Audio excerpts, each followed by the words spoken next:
Thanks so much for taking the time. My name is Allie. I'm joined by Michael, Ben, and Thomas, and our investment recommendation is to buy PayPal with a price target of $143 and 19% upside. There are three key pillars that support our buy recommendation. Number one, from a macro perspective, there was already a structural shift from cash and in-store to digital payments and e-commerce, and the events of the last few months will only accelerate this. Two, PayPal is a global two-sided network which offers unparalleled scale across 300 million customers and 23 million merchants. And finally, PayPal is diversified across both geographies and products. It's firing on multiple engines, so if one fails, the other can power them through. They have this robust core PayPal business and can pursue higher risk, faster growing segments such as Venmo and Braintree. We feel that the market doesn't fully appreciate just how powerful Braintree and Venmo are under the PayPal umbrella, as it allows PayPal to be a one-stop shop for the entire payment process. We're going to start with some color on PayPal, dive into our three key pillars, and then wrap up with a valuation analysis. So in terms of company overview, PayPal has a colorful past. It began in 1998, went public in 2002, and later that year was acquired by eBay. It spun out in 2015 and again became a standalone public company. So how does it make money? Basically, PayPal processes payments and retains a share as revenue. This is called a take rate, which is typically in the 2 to 4% range.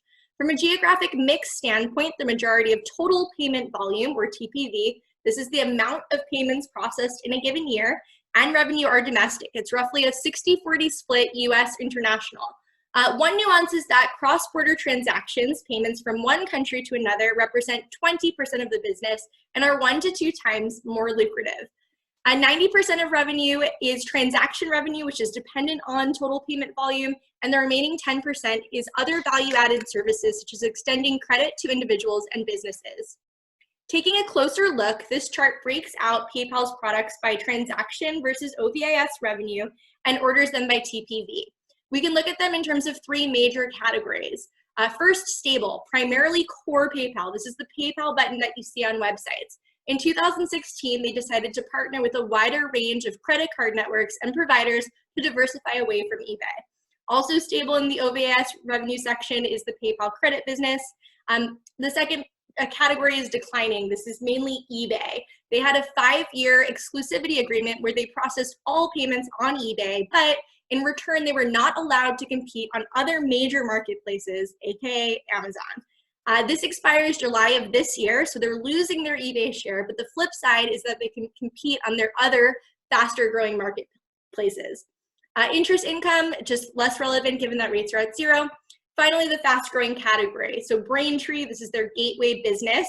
It allows merchants to seamlessly integrate payments into their native websites and removes the burden of security and data protection from the merchant to PayPal. iZettle, this reduces the friction of in-store payments, so while it still depends on customers shopping in store, it will benefit from the move away from cash.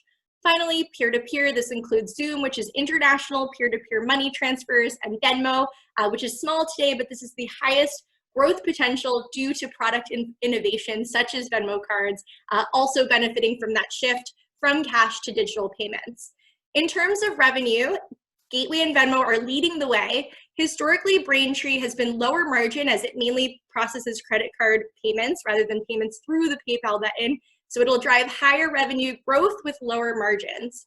In terms of recent activity, we covered some of PayPal's major acquisitions, Braintree, Venmo in 2013, Xoom, iZettle. You'll notice all of these are relatively fast-growing business segments. More recently, PayPal acquired Honey, which is a sweet deal, which is an online shopping and rewards platform. We view this acquisition as highly strategic as it allows PayPal to participate in the opening stage of the customer discovery process. GoPay, one thing PayPal does lack is presence in Asia. It's relatively diversified in the Western world, and this signals intention to expand there. With that, I will turn it over to Ben and Tom to cover PayPal's strategy and the three key pillars of our investment thesis. So why is PayPal a buy? So our first pillar of our investment thesis is that we believe that PayPal's already massive total addressable market is going to continue to expand. This is due mostly to macro tailwinds driving the market growth, their international expansion strategy, and their acquisition strategy. So macro tailwinds. Global e-commerce is projected to grow from 4.2 trillion in 2020 to 6.5 trillion in 2023. PayPal is well positioned given its current dominant market share to gain a lion's share of this growth. Impacts from the COVID-19 pandemic, although in the short term could depress some payments, in the long term is expected to quicken the pace of transition to online payments. Although PayPal has underperformed the market over the last year, it has recently done a lot better as market realized that while COVID-19 is bad in the short term, it will likely accelerate the shift away from cash. Acquisitions and partnerships. PayPal has made an important strategy change in 2016. Prior to this period, it tried to disintermediate card companies and get customers to fund transactions directly from their bank accounts. Card networks such as Visa and MasterCard saw PayPal as a threat and competed head-to-head in a high-stakes and high-risk winner-take-all competition. Since 2016, PayPal has embraced customer choice, a policy that lets consumers pay with cards if they prefer, and in exchange receives a much higher total payment volume and incentive fees on card network and transactions. Through its various strategic partnerships and acquisitions, PayPal has been able to expand the verticals it operates in and increase its current value proposition. For example, the recent 4 Billion Honey acquisition will transform the shopping experience for PayPal consumers while increasing sales and customer engagement for their merchants. We also want to highlight here their international expansion strategy. PayPal has significant room to grow internationally and is positioned to do so. For example, its 70% stake in GoPay provides a more comprehensive payment solution in China as the first non-Chinese payment company licensed to provide online payment services in the country. We also want to highlight the management assessments. PayPal has a strong management team, many of whom have been in place since the spin out from eBay in 2015. Most importantly, we want to highlight Dan Schulman, the CEO and president since 2015, who previously served as president of enterprise growth at Amex and CEO of Virgin Mobile. Dan has been a driving force behind PayPal's partnership strategy, advocating for the philosophy that he is best known for, that the best way to win a fight is to not get into one.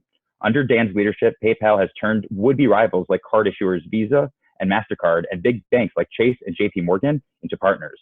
In addition, it is our assessment that the leadership team's executive compensation is well structured to incentivize success. Thanks, Ben. Our second pillar is that PayPal is uniquely positioned in the e-commerce and payments strong competitive advantage. PayPal isn't just a button at checkout. They provide a full platform that spans from peer-to-peer payments to merchant services to bill pay. When we looked at PayPal's ROIC, it's largely driven by NOPAT margin, which points to a consumer advantage, which makes sense as the scale and scope of its two-sided platform creates really powerful network effects. The steady growth in consumer and merchant accounts, along with the growth in partnerships, create this kind of self-reinforcing flywheel. We think of the payment space within the increasing returns framework, with high upfront costs, the importance of being first to scale, and customer lock-in. These markets are frequently winner take most, and we think PayPal is well positioned to do that. When we look at the competitive landscape, a lot of competitors are in specific verticals within payments, but PayPal's platform spans across several categories and geographies, which highlights the uniqueness of its scale and the scope of its payment platform. Our third pillar is that we think the market doesn't fully appreciate the power of fast-growing segments like Venmo and Braintree. Venmo has seen impressive growth in both the number of active accounts and total payment volume in the last 3 years, but has not brought in significant revenue and is not profitable. However, we're very optimistic on Venmo's ability to monetize going forward. We think Venmo TPV will continue to grow, with growth probably slowing this year due to COVID, but then returning to historical growth levels. Venmo revenue will be primarily driven by C2B payments, with the 3 primary revenue streams being Pay with Venmo, which is the ability to pay a merchant directly through the Venmo app or through a Venmo button on their website. Venmo Cards, which is the debit card that was launched last year, and the credit card to be launched this current year. And Instant Transfer, which is the ability to instantly transfer funds instead of waiting the normal 1 to 3 business days. Of these 3, Pay with Venmo will likely be the primary revenue driver as more merchants start accepting Venmo and as Venmo launches exclusive deals and loyalty programs. Only a small percentage of Venmo users right now have used a monetized service, so there's a lot of room for growth. Braintree is PayPal's mobile and online payments platform for e-commerce companies. Because PayPal doesn't break out financials for individual businesses, we think this is an underappreciated business segment that will contribute significantly to revenue growth going forward.